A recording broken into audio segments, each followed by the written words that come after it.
c'est cool. Ouais, je l'ai baissé après. C'est bon? Bon, alors peux-tu analyser cette course un peu particulière quand même? Ouais, on va retenir surtout la finalité là. Il vient de conserver son titre, il est double champion d'Europe, donc la finalité nous plaît très bien. Après, dans la course en elle-même, c'est évident qu'il y a eu de la frayeur, il y a eu du suspense jusqu'au bout. Mais ce que je viens d'expliquer là, c'est que le rythme était vraiment lent pendant 2000 mètres. Et ça ouvre la porte à beaucoup de personnes, quoi. Donc le niveau, on savait que le niveau était relevé. Il y avait un Espagnol en 8-15, un autre en 8-18, un Turc naturalisé Kenyan, enfin un Kenyan naturalisé turc qui a fait 8-8 l'an dernier. Donc on savait que ça pouvait être des gros finisseurs aussi. Et c'est pas mis à l'abri avant. Bon, c'est un scénario particulier, mais ce qu'on va retenir, c'est qu'il a conservé son titre et c'est ça le plus important aujourd'hui. Maïdine fait une petite erreur sur la rivière, juste avant la ligne droite. Tu penses que cela lui a porté préjudice sur la fin?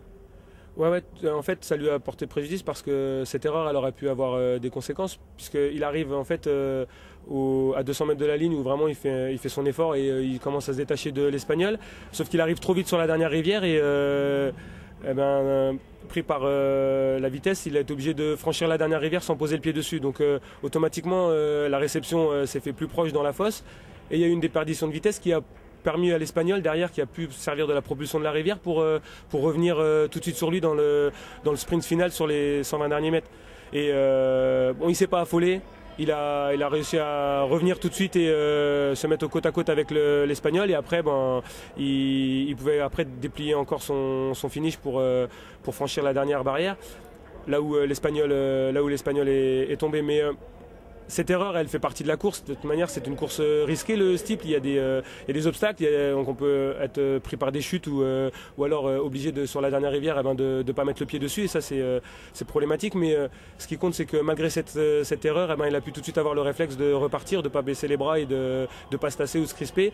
Il est revenu et on a confiance en son finish et sa rage pour pouvoir après aller chercher l'Espagnol et finir champion d'Europe. Donc une course en plus de 8,30 avec un schéma très différent que d'habitude. Tu penses qu'à lui, à toi aussi, ça va servir pour préparer les Jeux de Londres?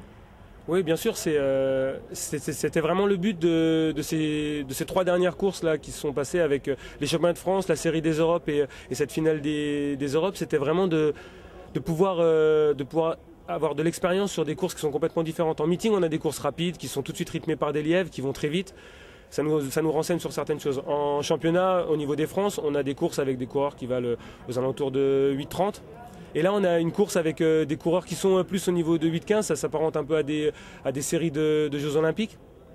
Et sur une configuration qui est complètement différente, parce que cette physionomie-là de course en finale, on ne l'avait quasiment jamais eu, nous. Donc c'est très bien pour l'expérience.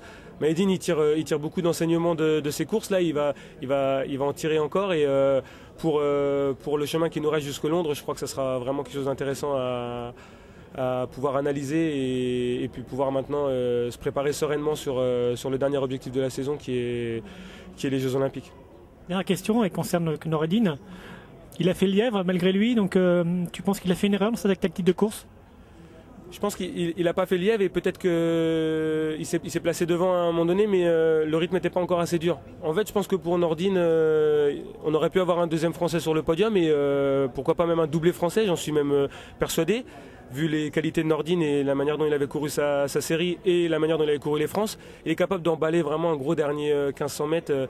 Et peut-être qu'aujourd'hui, pour pouvoir un peu émousser les adversaires, il aurait fallu durcir un peu la course après 1500 mètres, commencer à imprégner un rythme élevé. Alors que là, on est arrivé jusqu'au 2000 sur un rythme de quasiment 3 minutes au kilomètre, 20 km/h, ça n'émousse quasiment personne dans le peloton. Et ça permet à tout le monde de finir fort. Et ce qu'on s'est dit après, c'est que finir en 1,30 comme Maïdine, l'Espagnol, les gens derrière ont réussi à faire, c'est la portée de pas mal de coureurs sur un rythme de 8,35, 8,40. Par contre, si le rythme est plus élevé, ça va émousser les organismes et les gens qui ont des records à 8,15, 8,18, peut-être que eux, ils sortiront leur épingle du jeu. Et Nordine, pour jouer le podium, il aurait peut-être fallu qu'il durcisse la course avant, quoi.